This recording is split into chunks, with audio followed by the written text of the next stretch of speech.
ડિંડોલીમાં બંધ આવાસમાં ચાલતા દારૂના વેપલા પર સ્ટેટ મોનિટરિંગ સેલે દરોડા પાડી 10 લોકોને ઝડપી પાડ્યા હતા.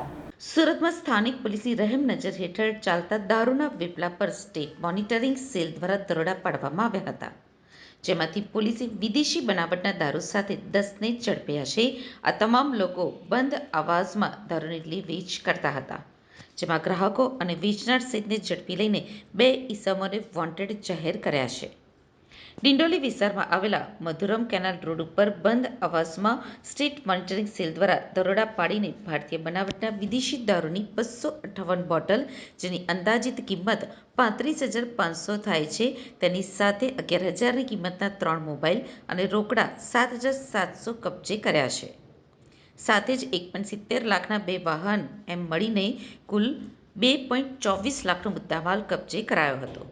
એસએમસીની ટીમે દારૂ વેચનાર પ્રદીપ રામ સુરેમાન ગૌતમ, સોનુ સિંઘ રાજેશ સિંઘ રાજપૂત અને મહેન્દ્ર ઉર્ફે મનોજ મંજૂરની ધરપકડ કરી હતી.